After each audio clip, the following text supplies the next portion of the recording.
If you have a dream and you have the ability, but people are just telling you you can't do it because of your age, or you can't do it because of where you come from, or any factors that do not involve the ability to do what you do, don't listen.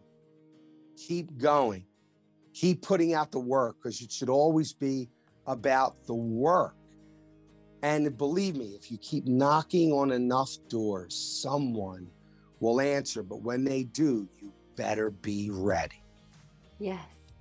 Welcome to Ignite Your Passion with me, Bonnie Lang. Meet my guest, Tony Luke Jr.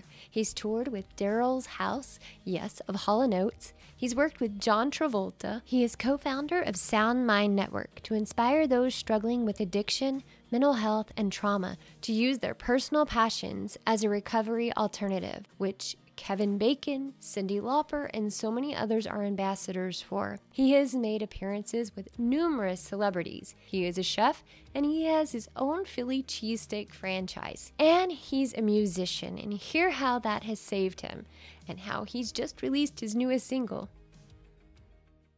I am super excited to introduce my guest today, Tony Luke Jr. How are you doing today? I'm doing good. How are you, Bonnie? Fantastic. Thank you. So I always love to start the podcast out to let people know like where you're from, where you're currently living. I was born and raised in South Philadelphia. I still live here. I love it. I don't really think I want to live anywhere else. I mean, that's basically it. I'm born and raised in South Philly. Fantastic. I visited, I guess it's been several years ago, but y'all are huge fans. Like you've got the Penguins, you've got your football team, and it's just incredible how people, like everyone was wearing jerseys and just, it was very... It's a very big sports team. It's huge. I mean, I literally just did a tailgate yesterday, and it's funny for me to do the tailgate because I don't know if you've ever seen the movie Invincible with Mark Wahlberg. So that was a big Disney film, and it was about the life of Vince Papale, how he became an Eagle doing just open tryouts. And I play this character who wears a green cape and a green outfit. And I was very big. I was like 400 pounds when I did the movie. But it's an iconic movie in Philly. So when I go to a game, you know, people keep yelling out every line I had in the movie. They just scream it right out anytime I walk anywhere near an Eagles game, which is kind of fun. How did that all come about? Well, I'm known for food, mostly for the cheesesteaks, but I've been a musician since I was 14 and an actor since I was 17. I did 27 feature films, 2 TV series. I've toured with Darryl's House, Darryl at Hall & Oates. And gosh. music is my main thing. People know about the food because the food really blew up like internationally. But I'm a musician, and a musician before anything, even before an actor. I mean, I did the Gotti movie with John Travolta a couple years ago. I did a film called The Nail, which is this huge cult film that, you know, it's funny because it was the first time I had written the film, produced the film, played the lead in the film, and sang the title track of the film as well. So I had never done all of that at once. So it was a lot of pressure to get it done, but it did really well. It was the number 6th most watched movie on all of cable, like Cinemax and Showtime, all of those back then. I mean, it was a while back ago, but I'm really proud of it. And I still do acting. I'm in a new TV series on Amazon called Graves End. I'm in season 2. That comes out, I think 2023. The new season comes out. And I have the album coming out. I've been writing for a lot of other artists, music. So it's been really busy, but it's been good. I have the foundation, the Sound Mind Network, which helps those struggling with mental health, addiction, and trauma through the arts, through music, through painting, through sculpting, through poetry. So I'm kind of running around a lot lately. Well, how do you balance all of this? Do you have a manager that helps you find acting jobs? Are you with an agency? No, I've been acting for so long. I'm just really good friends with a ton of A-list actors. And if a role comes up that they think fits me, I'll get a phone call and they'll be like, "Hey man, are you auditioning for this film?" And I'd be like, "I don't even know about the film. I'm doing music." And they're like, "Call this casting agent, tell them you want to come and audition." And then, I mean, that's how I got the Gotti film with Travolta. You know, a friend of mine called me up and he said, "Are you doing this film?" And I'm like, "No." And he's like, "You need to call the agent." And I'm like, "I'm really busy doing the music." I said, "I may have to pass on this one." And then, I don't know, an hour later, the agent called me. I mean, the agency called me, the casting agency, and was like, "Yeah, would you like to come in?" And I'm like, "How did you get my number?" And they're like, "Oh, we got it from so-and-so, just called us and said, you know, you should audition for the part." And I did. So. Oh, wow. That's incredible. So, but how do you manage all of these things? I mean, you've got your Philly cheesesteak company, and then last night I saw your post. You were out last night with the truck, and you are so busy, and you've got franchises. You've got We do. multiple. We have franchises. We have a frozen food line, and we're about to come out with a new product, not Tony Luke's, but it's a round hot dog. It's called the Original Round Dog. You should Google it and check it out. The Original Round Dog. And it's taken the hot dog to a whole nother place. It's pretty amazing. Is that something that can be shipped like nationwide? Oh, it'll be nationwide. It'll be in all the stores, all your supermarkets. It'll be in restaurant chains. By next year, it'll be everywhere. Congratulations. That's incredible. Oh, thank you. So then what inspired, I know you have a new song that you've recently released. It's called One More Night. And I started listening to it,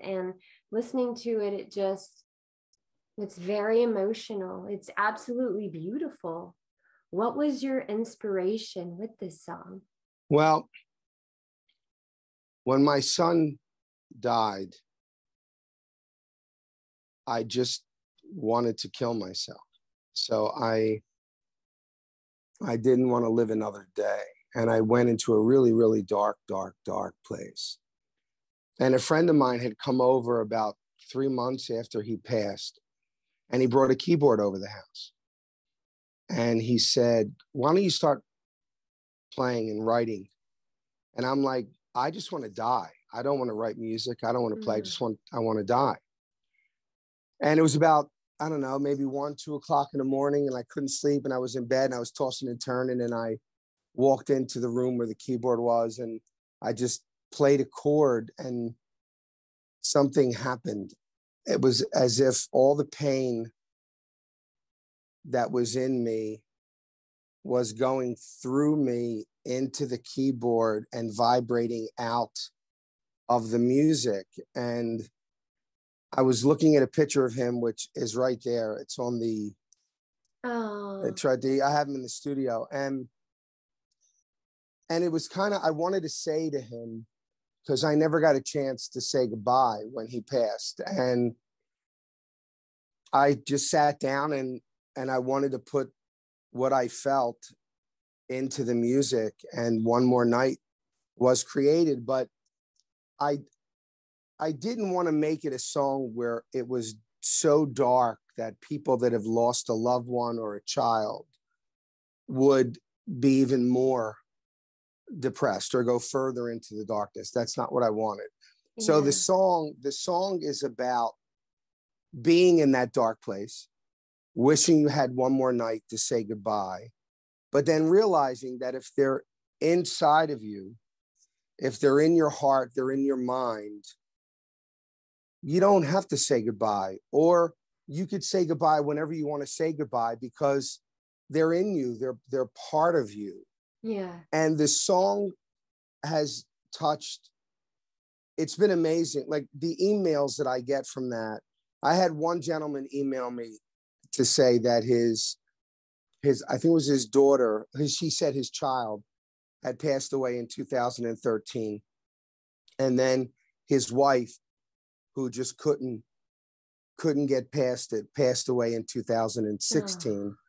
He said, and I've listened to your music over and over and over again. And he said, for the first time in years, I feel that not only does someone know what I'm going through, but I feel that there's hope for me. And I'll never forget that email. And I remember saying, if no one ever listens to the song, if not one other person ever hears it, the fact that it affected that person so much, even if it gave them 5 minutes of feeling better, any kind of hope, then it did its job. You know, and it's funny when you said that, when people ask me, how do I write my music? And I've written a lot of music. I don't. I really don't. It comes from another place. I'm just lucky enough to be able to tune in to where that music is all around you. It's everywhere. I'm just lucky enough to be able to tap into it and have it come through me and out to people that want to hear it. So it's not me that writes it. It's a greater power that writes the music. I'm just a conduit for the music to get to the people that need to hear it. It's beautiful, and you have a beautiful voice as well. It's Oh, incredible. thank you. Thank incredible. You. So you also, are you still, I saw it on a website that you are donating proceeds from the sale of that song? Oh, everything except what has to go to the publishing companies. All of that is going to the Sound Mind Network, which was started by me and Joe Nicolo, who they call the Butcher. You should look him up. He is a multi-Grammy winner. He has produced Lauryn Hill and Billy Joel, the Fugees, Criss Cross. I mean, you name it. And we got together and we wanted to do something that actually made a difference besides just making money, like made a difference. Yeah. And now we have Kevin Bacon and the Bacon brothers are on board, and Cyndi Lauper's on board, and Kathy Sledge is on board. And every day we have Hot Chalk, which is this young rapper who is absolutely killing it. So all these young people are getting on board, and then we put on concerts and we release music, and the proceeds go for us to donate money that is donated to us to organizations that use art as therapy to help those to get through, because the music made me not kill myself, literally. So I thought, if it can work for me, it can work for anyone. And I use that to open the door. You know, I speak at schools. I speak to a lot of parents who've lost a child. I've spoken in recovery centers, and there's so many people in pain. There's so much suicide, and people feel that there's nowhere to go, but everyone can relate to music. I mean, music is vibration. It's energy. Yeah. And the type of energy you put out vibrates through people. And if that energy is healing, then it heals. If the energy is destructive, then it destroys. Yeah. But I always try to put out an energy that will heal and people will, can connect to. Because in the end, I really don't care if they remember my name or they don't. I just want to create music that will always be here. Then the artist who does it, God bless them, they can have all of the credit. I just want the music to remain. That's why, doing these interviews is so important to me, because I want to get the word out. I don't want people to think, oh, here's this artist trying to sell. That's not what I do. It's a movement. It's not It's not a record. It's not just music. It's a movement to heal. And it's all tied into everything that I do. Wow, that's incredible. I see on your page too, even with the Philly cheesesteaks with Tony Luke Jr.'s, that everything that you have there is inspiring. Oh, thank you. You are so incredible, and I just still don't see how you have the time to juggle everything. It's incredible. I have two other sons who are amazing. I have a girlfriend that's been with me for 9 years. I have an ex-wife who I still love and care for very much. I have amazing friends that help me with the company. And I have a friend of mine, John Moser, who always looks after me, who goes out of his way to organize all of the things that I'm doing. And I don't know how I would get by, without him and all of the amazing people that are around me that are helping push everything that I'm doing. So I've been lucky to have, people say it, and I know it's kind of corny, but real wealth is not what's in the bank. It's the people that are around you. But you don't learn that, though. It's sad. You don't really learn it until you've gone through the worst tragedies and you get older. Yeah. And I always said, people who are older, they don't know, they're not smarter than people that are younger. They've just been through more. So their experience is different. I always said the worst thing in the world anyone could ever do is to grow old but not grow up. If you're the same at 50 as you were at 20, then you don't get it. You didn't get it. Yeah. So do you ever get imposter syndrome with some of the things that you do, with the music, with the acting? What kind of syndrome? Imposter syndrome, where you're like, you doubt yourself. You're like, what am I doing here? How am I doing this? No, I never doubt God's plan. I do get frustrated. I am human. I get frustrated that more people are not hearing the message, that the system is set up where someone my age kind of gets pushed aside, almost as if I'm insignificant, that past the age of 20, you really, I'm not saying this is, it feels like, let me rephrase it. It feels like you don't matter. And record labels won't talk to you, obviously.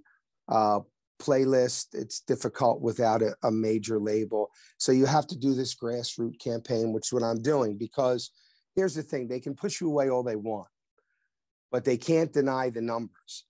If the record is streaming, I'm giving my age away again. If the song is streaming and it's getting, streams and people are listening to it and it's making noise and people are interviewing me about the music and the direction and what we're doing, well, then they have no choice. They can't bury it. Yeah. And I was surprised when I looked at my Spotify. This really blew me away.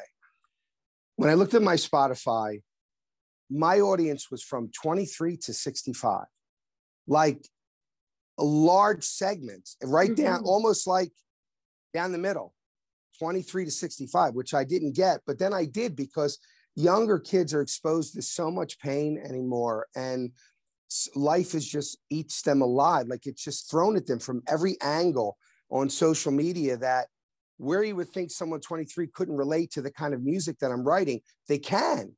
Because they've been through more than I was through at 23. So it's just a matter of doing interviews and beautiful, wonderful people like yourself that allow me to have a voice to get more people to hear it and to bring more people on board. And I am always super grateful for that. Thank you. And what do you find most rewarding? And I guess that could be part of it, but what do you find most rewarding about your path in general? Um, I've actually, if through all the tragedies and everything that I have been through, I feel extremely blessed. I feel that every morning when I wake up, there's something that I need to fulfill. Like I don't like using the word purpose. Um, there's a journey. I'm on the journey. And I learned a long time ago that there's me, there's the brain of me, and then there's the soul of me. And then sometimes the brain takes control and it fills you with fear and it fills you with doubt and it fills you with anger and hate and all of these emotions. But the soul doesn't feel any of those things because the soul is an observer. My soul is observing this journey in this physical body. So when you keep training yourself to give more and more voice to the soul and less voice to the brain, because the brain reacts and it's its job to react. That's what it's supposed to do. But we forget that it's not the brain that is in control of us. It is our soul that is in control of us. And I work on that every day.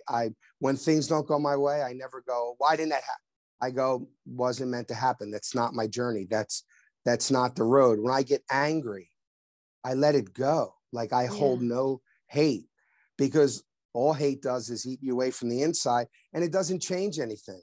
You know, we keep looking at the past with this regret, and there are things I regret. I wish I would have done differently. But then I think, well, all of those mistakes got me here. So if I changed any of those mistakes, I would change where I am now, which I don't want to. And I don't know what the future is. Anyone that tells you, oh, this is never going to work, you're already creating the scenario in your head of what is going to happen, when the truth is you don't have no clue whatsoever what is going to happen. So concentrate on the moment. Right now, right this second, this interview with you is the only thing that matters to me, because it's the only thing that's real. Everything else is a guess. I'm just guessing. And we tend to always guess in the worst possible scenario, not the best. Very true. So where do you get your daily motivation and inspiration from? A higher place. I don't know. I mean, look, I would be lying to you if I told you that you can lose a child and then everything is great. Like everything gets back to normal. It doesn't. No. And there are times where I will go to this very dark place, but I won't live there. I'll let my body go through it, and then I will let my soul take me out of it. I won't punish myself for it. I won't blame myself for it. I will just let it happen. And then I will let my soul pull me out of it. I will not stay in that dark place. I will not allow myself, my soul will not allow my mind to keep me in that dark place. So I guess I feel like every day that I'm alive, there's something I can do to make even this small of a difference. You know, people talk about wanting to change the world.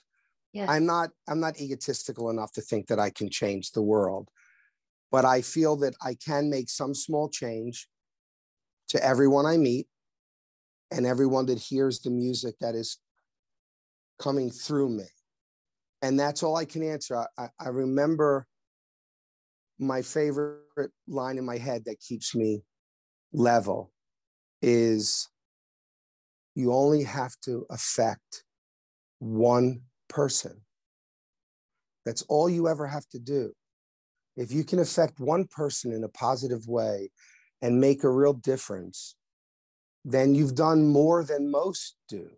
So that's what keeps me level. It's one person. I remember doing an event and 500 people were supposed to show up to hear me and this other speaker speak.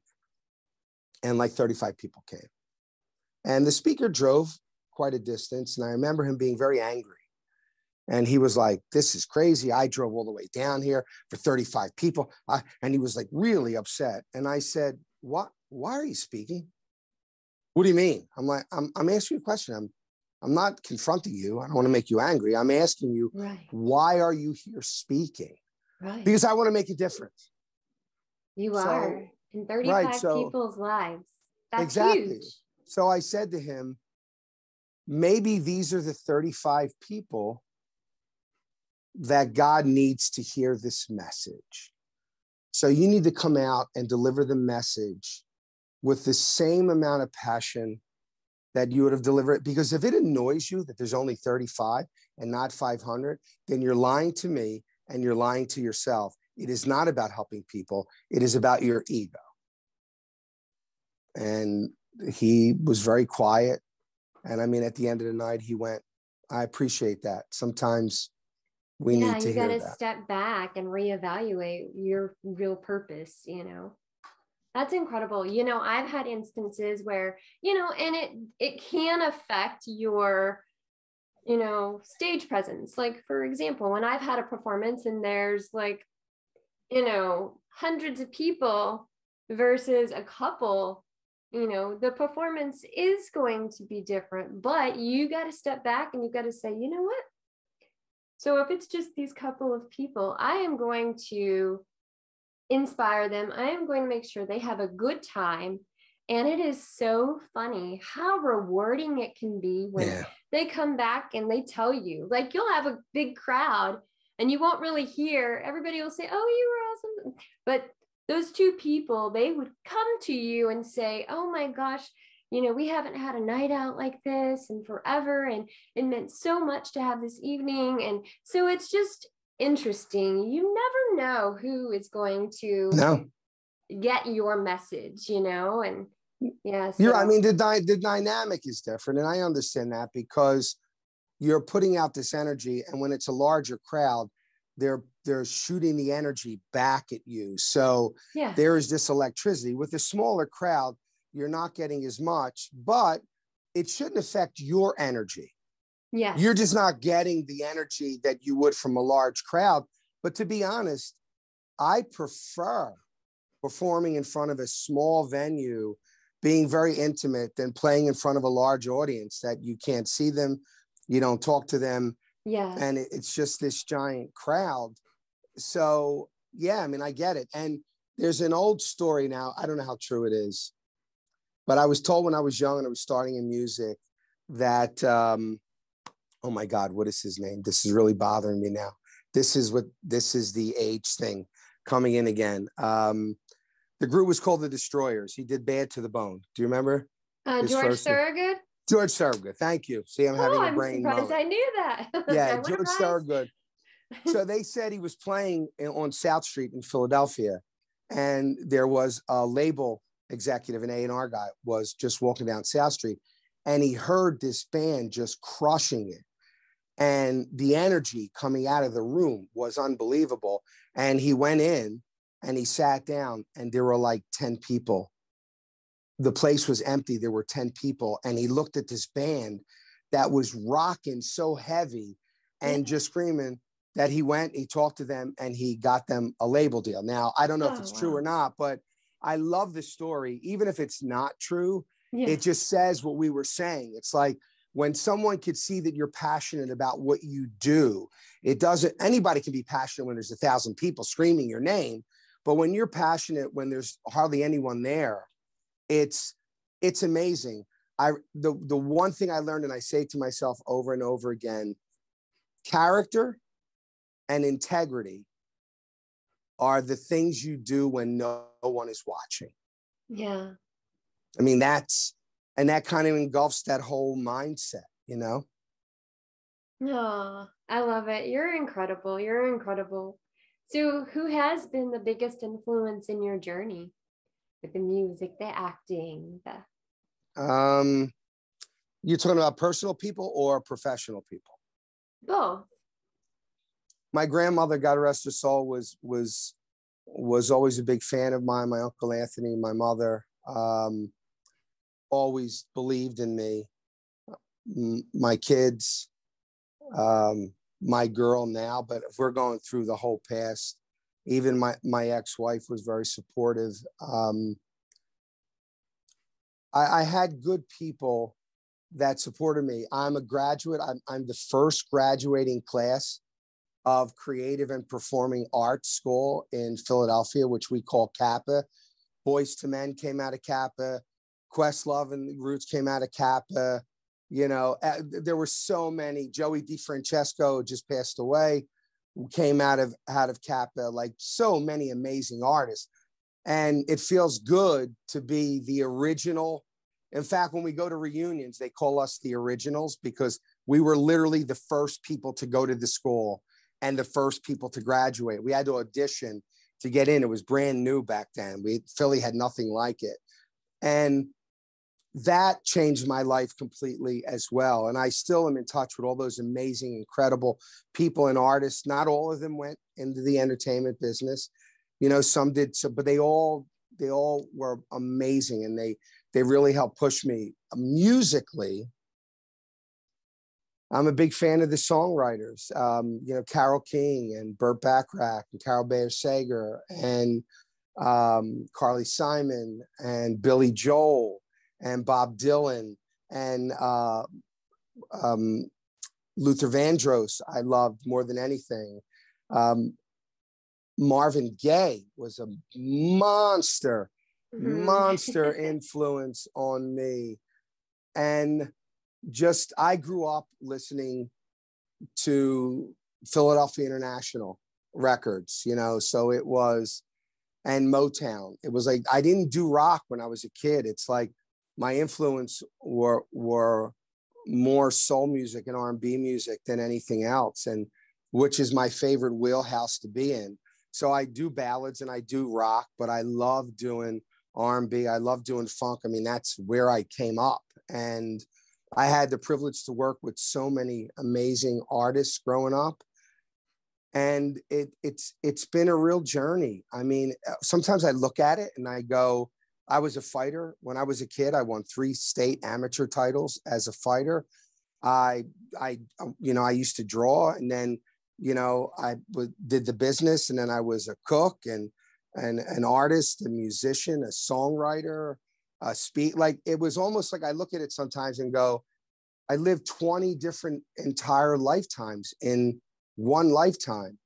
And I don't think there's anything wrong with that. I think if you excel and you have a passion, you shouldn't be locked in to one thing. You should do whatever brings you joy and joy to other people, which is the most important thing. That's beautiful. You are so incredible. Such a pleasure to get to meet you. Oh, thank you. So then what does your day look like? So for a week, give me like a week, or this past, maybe let's say this coming week. What is your schedule going to look like? I have meetings for the business, but normally I get up. I mean, literally, it's my routine. I get up in the morning, maybe 7:30. I'll have some green tea. I relax a little bit. I wake up, and then I do about 45 minutes of boxing for cardio. And then I'll take some Zoom calls, and then I'll come in the studio where I'm at now, and I'll write. If I don't feel like writing, if there's nothing coming to me, then I don't. And then later in the afternoon, I'll lift some weights. And then when I'm done with that, I'll make myself something to eat. I love watching TV shows. I love series. So if all the meetings are done, I'll relax. If my girl comes over, then it'll be a night with her, and we'll watch some TV and we'll make something to eat. But if not, I do really enjoy being alone. Like I love being alone. I get to think, I don't want to say meditate. I don't really meditate, but I do I do get into heavy conversations with myself as far as, just trying, someone said to me, there's three kinds of people. Yeah. There's believers, there's seekers, and then there's non-believers. I think that I'm half believer and half seeker, or half believer, half seeker. I'm always seeking more knowledge. I'm always trying every day to be a better version of myself than I was the day before. So, and there is no time limit to it. It ends when we go home. When we stop breathing, then the lesson is over.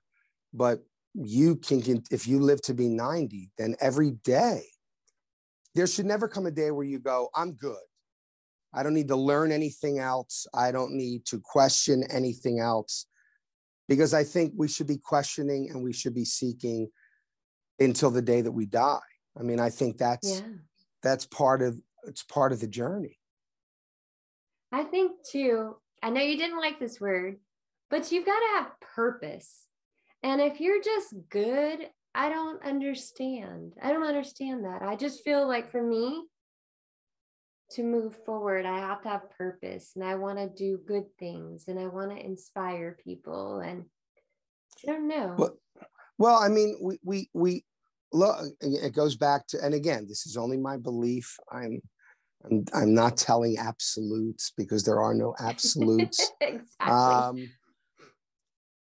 When we let the brain take over, the brain controls your breathing, your immune system, your functions, but the brain is a giant computer. And that computer records every single incident that has ever happened in your life. And it judges all the time on how you should react, how you should feel, what someone's doing. You judge someone just by the way they look, because of experiences that you've had in your lifetime. And I think that that's what winds up happening. Sometimes people think that their brain, their thoughts are them. I believe it's not them. I believe it's the computer writing out every scenario, making you afraid, making you angry. And I believe it's so important for people to get in touch with the soul, because there's no fear in the soul. The body has fear. It's a natural mechanism for survival. But when you learn to control that and know that it's not real, and you need fear. When people go, well, you shouldn't, no, you need fear, because fear is what tells you you're at the end of a cliff. If you take another step, right, you're going to fall and die. Yes. Right. It's a warning, but that's all it is a warning. It's a, hey, have you seen this? Do you know where we are and what we're doing? But then the soul should take over and go, yeah, I do. And we're going through this. We should always be the observer of our life. Observe what's going on. Good and bad. It's a ride. It's a journey. It's how you grow. Yeah. I always said you suffer when you concentrate on the pain. But when you realize that the pain is a lesson and you concentrate on the lesson, then the suffering stops. Wow. That's incredible. You give me goosebumps. What has been one of the biggest wins that you're really happy about? I'm standing. I'm still here. I'm still standing after everything that I have been through. I am standing. I am trying to make a difference. I am moving forward. I am trying to always be better. There is no bigger win than that. So what would you say to listeners? What would you say, like, to someone that has a dream but hasn't yet started? What would be your advice?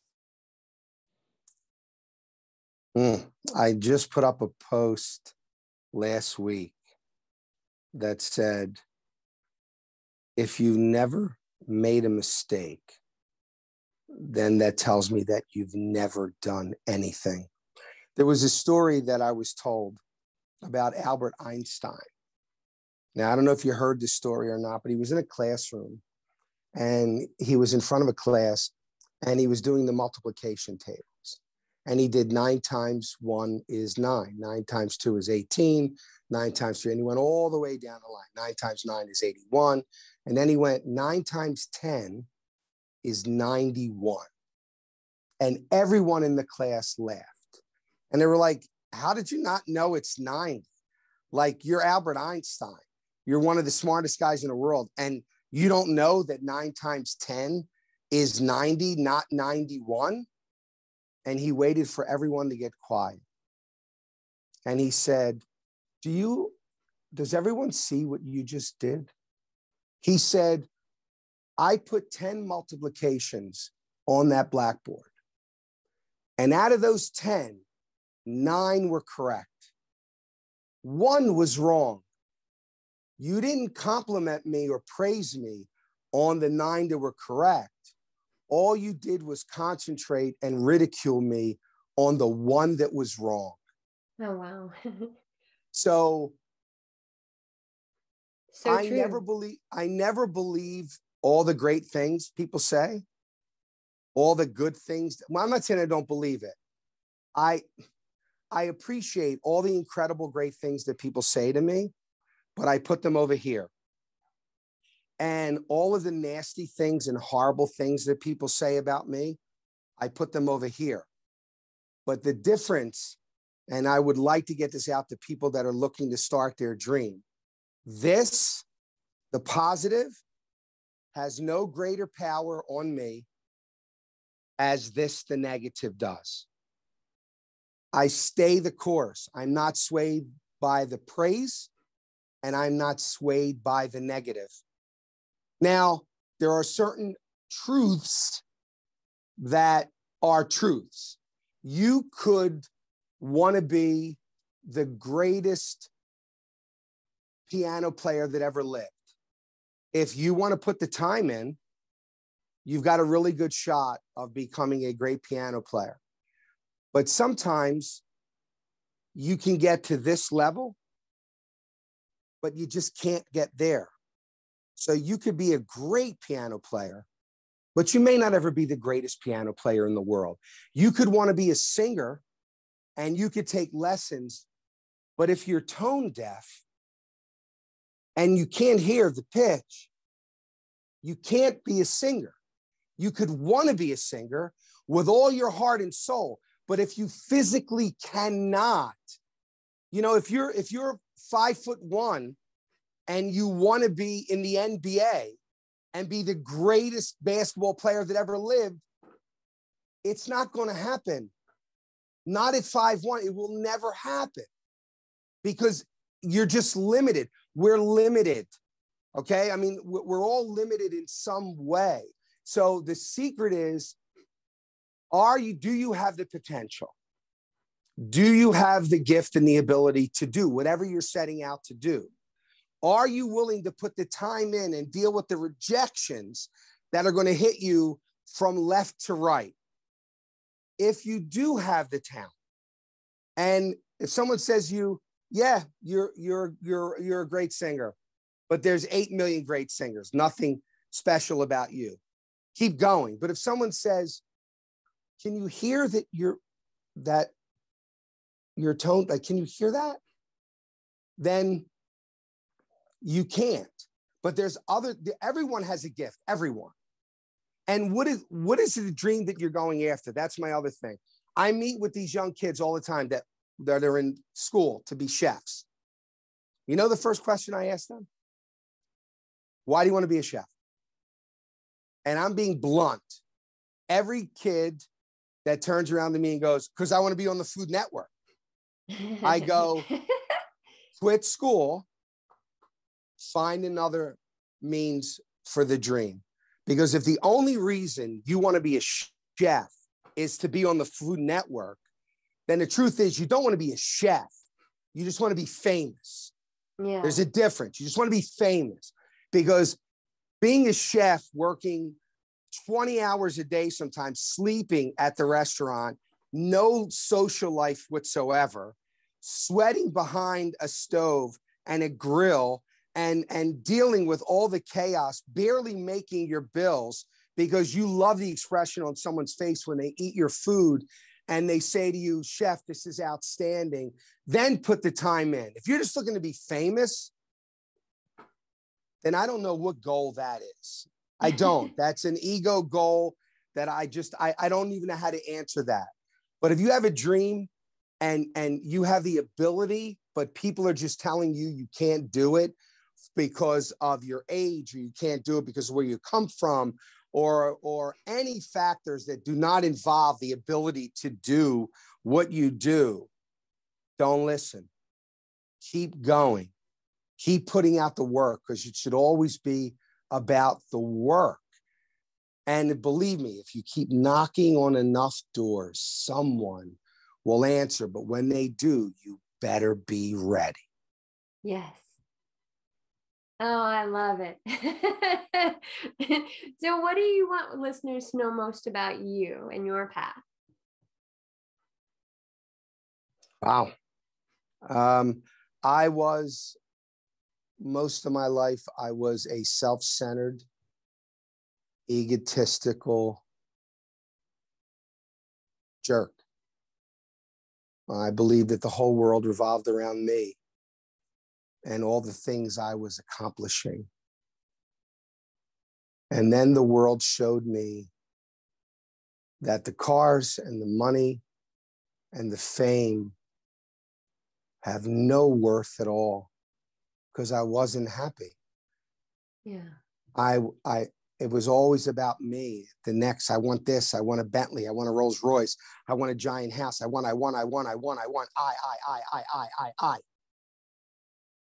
And I lost everything, all of it.